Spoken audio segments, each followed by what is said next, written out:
Welcome to Brand Talks. These talks are for new entrepreneurs and business owners who want to learn how to market in a way that lets you get your message out, your products and your services known by the world and still be profitable. We'll be talking through tough lessons learned to mindset to pure marketing strategy for your brand. In this series, I'll be asking my entrepreneur friends from all different fields these 5 questions. What's your business or company? How did you decide to start this journey, or how did you come across doing this? How long did it take to learn these skills? What people would you hire to help to allow you to focus solely on your mission, your craft, or your product if you could? And if you woke up tomorrow and only had the knowledge of all these years but no business, how would you do it to avoid all the costly mistakes and failures over again? Roll intro.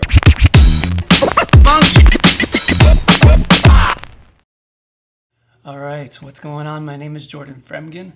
I am a graphic designer, photographer, and more recently a content creator. I would say that I started off in more logo design and brand identity, but that has just completely expanded over the years. And I just absolutely love what I do. So I actually used to have a business name where I promoted myself as a full-on business, but within the past 3 years or so, I've actually just rebranded to be me, Jordan Fremgen.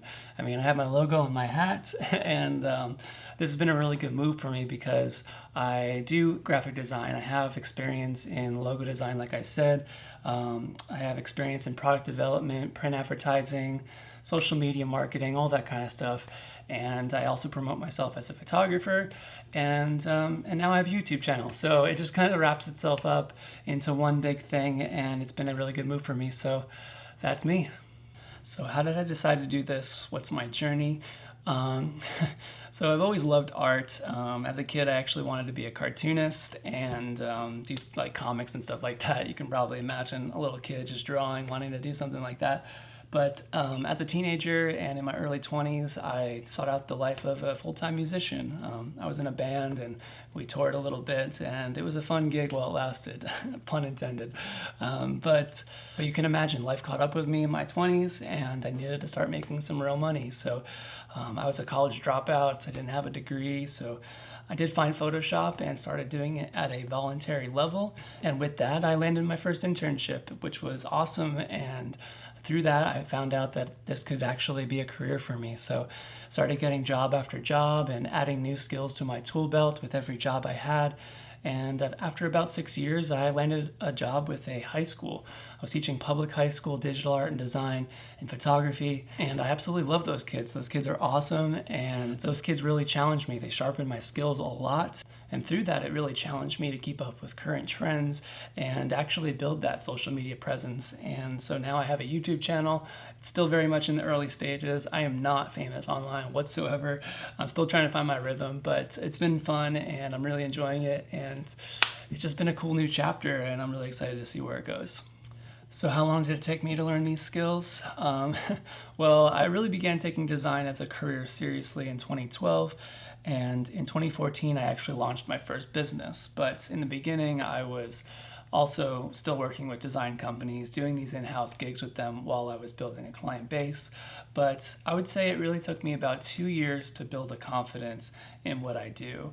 I say that lightly though because it's really hard to put a timeline on it, and also as a designer I'm always learning something new, and I feel like that's never going to stop for me. So 2 years to get confident, which might be a common thing to be said, but really to how long did it take to learn, I'm always learning. Okay, what people would you hire to help allow you to focus solely on your craft, your mission, your product?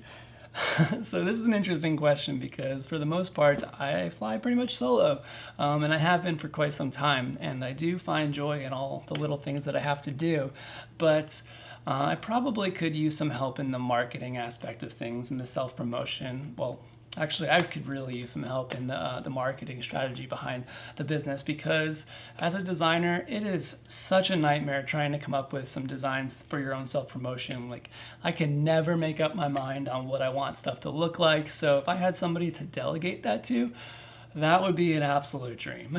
Like, I would absolutely love that. So that's something that would help on the business side of things. But also speaking into the current season I'm in with YouTube and stuff like that, Editing video and doing motion graphics and stuff like that has been a huge learning curve for me. And so if I had somebody who was really good at that, if I could hire someone to do that, that would be awesome. I could also learn from them, which would be cool, but that would definitely make my life a whole lot easier right now if I had somebody to edit all my videos. But you know what? I might actually do that. All right, so if I woke up tomorrow and only had the knowledge of all these years but no business, how would you do it to avoid all the costly mistakes and failures? That's a deep question, but I actually made a YouTube video about how to get started in graphic design in 2020. And the reason why I did it for this year in particular is because the thing is about entrepreneurial success is that it's always changing. And so what would have worked for business success years ago probably wouldn't work in today's age, right? It wouldn't work the same. And so knowing what's working right now is crucial. And so one thing that I've learned in business success is the importance of connection and relationships. So I believe that business is more of a community effort than ever before. If you think about it, back in the day, it was all about competition. It was all about avoiding the competition. They were our enemy. We don't have anything to do with them. They do them, and you do you, in hopes that you come out on top, right?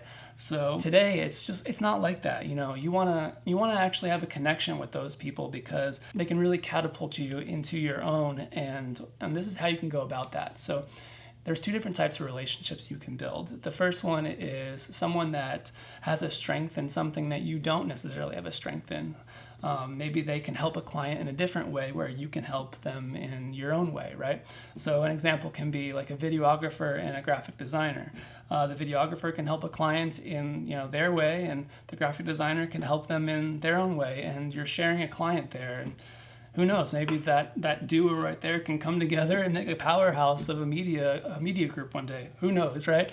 But the thing is, having that connection is really important because you can learn from them, you can share clients back and forth, and you can both benefit from, marketing in your own way.